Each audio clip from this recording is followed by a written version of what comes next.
Yo l'équipe, ravi de vous retrouver aujourd'hui pour cette nouvelle vidéo. Et au programme du jour, on va voir ensemble justement comment ça se passe le nid que j'avais reçu de chez Two Hands, donc une boutique d'impression 3D principalement, hein, si je dois résumer.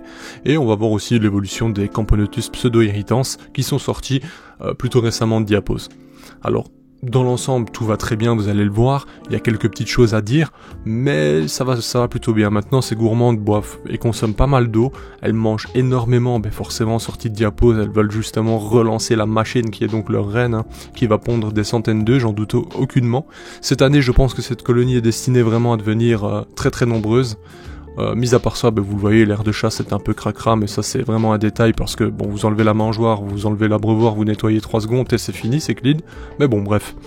Pour le nid, alors dans l'ensemble c'est plutôt bien, franchement je suis assez satisfait, on se rappelle qu'elles avaient déménagé très rapidement dans celui-ci, donc déjà ça c'est un bon point. L'humidité qui se fait donc par évaporation directement dans une réserve qui se trouve en dessous à droite, vous le voyez, hein, il y a des micro-grillages en impression. Ça fonctionne bien également.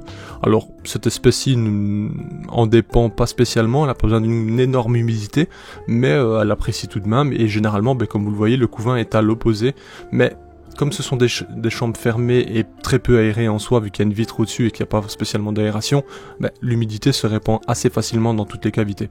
Alors vous le voyez à gauche, on a un peu un dépôt de restes de blattes, etc. Bon, ça ce n'est pas dramatique, sachant qu'elles sont à l'opposé de l'humidité, mais bon, tôt ou tard, faut se dire que lorsqu'elles auront besoin de place, elles vont déménager elles-mêmes toutes ces crasses, donc aucun problème. Mis à part ça, vraiment le problème que je trouve sur ce nid, actuellement c'est vraiment la finition. Et quand je parle de finition, j'entends par là les points de colle. Là vous le voyez à l'image en haut à gauche, en bas à droite, enfin en bas au centre, on voit des points de colle assez grossiers qui dépassent parfois dans les cavités. Et ça pourrait être un problème parce que si, admettons tôt ou tard, elles décident de vouloir ronger ce qu'elles peuvent pour s'échapper ou agrandir l'espace parce qu'elles en manqueraient, admettons, elles pourraient s'en prendre justement à ces points de colle pensant qu'il y a une sortie derrière. Et par conséquent, ça peut déboucher, je vais dire, sur une intoxication et on pourrait perdre quelques ouvrières. Bon, je ne le souhaite pas, hein, je ne le souhaite à personne. Ici, bien entendu, on verra comment ça se passe par la suite, hein. Je ne dis pas qu'elles vont le faire, mais en tout cas, si elles le font, on pourrait avoir des conséquences. Donc ça c'est le seul bémol que je vois, ces points de colle un peu grossiers. Parfois on remarque qu'il y a un point de colle qui a été fait suite à l'autre et il y a un fil qui est entre les deux par exemple. Donc bon, après il faut rappeler aussi que les prix sont extrêmement attractifs, que ce n'est pas très cher et que par conséquent déjà pour le prix c'est plutôt satisfaisant on va dire, et que vous aurez donc des possibilités qui sont franchement très attractives et qui sont avec des petits détails. Ça se trouve vous allez acheter 50 nids chez lui, vous n'aurez plus de problème de point de colle, ça a sûrement été amélioré depuis, je ne sais pas, mais bon, moi je me dois d'être honnête et de vous dire ce que je constate, et c'est vrai que pour moi ça c'est un petit bémol. Alors je devais remonter directement à autre chose, c'est que la réserve puisse être attachée et détachée à la guise des gens justement directement, parce que si vous transportez votre nid, et dans mon cas à chaque fois que je fais un clean je déplace tous mes nids, etc., la réserve il faut bien la tenir en main, c'est parfois pas pratique, vous voyez un peu l'idée. Et si vous humidifiez justement votre nid et que par conséquent juste après vous redéplacez celui-ci, pareil, la réserve ça peut couler rapidement, vous voyez l'idée. Bon bref, vous avez compris, donc ça c'est des améliorations qui viendront certainement, excepté ça pour le nid, franchement, rapport qualité-prix c'est très bien. J'ai reçu d'autres produits mais aujourd'hui on va se concentrer sur ce nid là. Mis à part ça, l'espèce de Camponotus pseudo-irritant se porte bien. C'est une espèce qui est pas spécialement répandue en élevage, il n'y en a pas non plus des centaines qui possèdent ce type d'espèce, et franchement c'est très très sympa à observer. Alors, c'est plutôt orange caramel, et enfin c'est avec une sorte de bicolorité lorsqu'elle s'alimente, c'est-à-dire que vu que le gaz se dilate, par conséquent on a justement des lieux à des espaces qui sont plus clairs, ou tout simplement de la couleur du liquide qu'elles ont absorbé, et ça c'est plutôt génial à observer.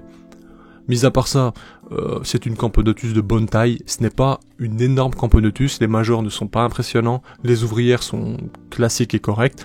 On remarque déjà la différence entre les ouvrières plus récentes qui sont déjà donc, tout simplement avec l'évolution de la colonie, les ouvrières devraient être un peu plus grandes et on peut déjà remarquer certaines ouvrières un peu plus costauds que justement les premières générations. Leur diapo s'est plutôt bien passé, autrement j'avais franchement très très peu de pertes, et je vous avoue que lorsqu'elles ont des pertes, je ne retrouve vraiment que des restes de têtes, etc. Donc je ne sais même pas vous dire s'il y a des pertes et combien. Donc bon, j'estime que tout s'est bien passé. La population, comme vous le voyez, s'est plutôt bien développée, hein. Je vous avais fait une vidéo justement plus tôt sur elle. Et ça avance, il y a du couvain de tout stade, on a des pontes assez généreuses. On remarque déjà des cocons à gauche qui sont mis dans le dépôt. Donc ça, c'est autant de naissances qu'il y a de cocons forcément. Donc ça, c'est franchement pas mal et ça repart quoi. Mis à part ça, comme je dis, c'est une petite espèce sous-cotée. On les trouve en général pas trop cher, ça dépend un peu des boutiques, hein, bien entendu, hein. Il y a certaines boutiques qui exagèrent comme toujours, et après bon, ça dépend eux comment ils les ont obtenus, hein, parce que quand je dis j'exagère, c'est vrai que certaines boutiques ont pas spécialement de bons contacts, et par conséquent passent par 3 entremetteurs, et du coup ça augmente les prix, enfin vous avez compris un peu l'idée, mais sinon, pour une espèce peu chère, je voulais surtout dire que c'est une espèce intéressante, au développement plutôt rapide, bien que chez moi, si vous suivez un peu justement le suivi sur la chaîne de leur évolution, dans les départs, elle n'était pas spécialement explosive, alors peut-être qu'il y a un élément qui leur a manqué, peut-être que c'est moi qui n'ai pas géré correctement leurs besoins, c'est une possibilité, hein, bien entendu, et je pense que maintenant, par contre, c'est bien parti et tout est réglé, quoi. Après, il y a une chose à prendre en compte également, hein, qu'il faut pas oublier, c'est qu'une reine n'est pas l'autre, et que dans tous les cas, même si votre meilleur ami, par exemple, a une Camponotus maculatus, admettons, que en 1 mois, 2 mois, elle bombarde et il a directement un couvain monstrueux, et que chez vous ce n'est pas le cas, des fois, c'est pas spécialement vos conditions non plus, la reine peut être tout simplement en difficulté, ou différente, ou plus lente, ou enfin voilà, il y a plein de choses qui peuvent justement rentrer en compte, et il faut pas se décourager pour autant. Enfin voilà, je pense que pour le nid, vous avez compris, personnellement, niveau qualité-prix, je recommande, dans le sens où je trouve ça bien. Certes, c'est un peu... comment dire, c'est pas c'est pas un nid en pierre reconstituée, c'est pas un nid... comment expliquer, voilà, c'est un peu... je vais pas dire bancal, hein, c'est pas ça, mais... C'est plus fragile, quoi, voilà. Ça reste plus fragile, c'est pas des nids, que je pense qu'ils vont durer dans des années, mais... franchement, comme c'est là actuellement, je trouve ça très bien, et voilà. Pour résumer, voilà, j'ai pas vraiment d'arguments, je vous avoue. Je les trouve bien, c'est tout. C'est pas, en fait, pour être plus clair, c'est pas ce que je préfère, hein, en fait, l'impression 3D. Je suis pas un grand fan de l'acrylique et de l'impression 3D, mais je trouve que ça fait le travail. Si je dois résumer la chose, je trouve que c'est totalement viable pour les fourmis, du moins certaines espèces, et voilà, en gros, pour les prix, c'est ça qui est bien, c'est que c'est disponible pour tout le monde, même ceux qui ont un plus petit budget, et ça, je trouve ça très cool.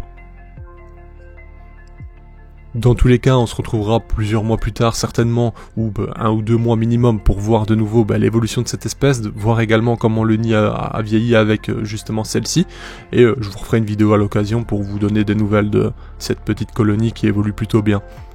C'est vrai que c'est pas une colonie que je filme souvent, mais je vous referai un suivi comme prévu, hein. En général, je fais un suivi 2 mois après, 6 mois plus tard, comme ça vous avez l'avis produit, et vous voyez tout simplement la colonie évoluer. Sur ce, j'espère que vous avez apprécié la vidéo, on se retrouve bientôt dans tous les cas pour d'autres vidéos. Je manque un peu de temps ces derniers temps, vous l'avez remarqué, mais je vais me débrouiller pour vous sortir du contenu tout de même. Sur ce, à bientôt l'équipe, n'hésitez pas à m'encourager avec des likes, ça fait plaisir. À bientôt, bye. Hey, si toi aussi tu as apprécié la vidéo, n'oublie pas de t'abonner, de laisser un like, voire un commentaire, ou même de nous suivre sur les réseaux. Merci et à bientôt l'équipe.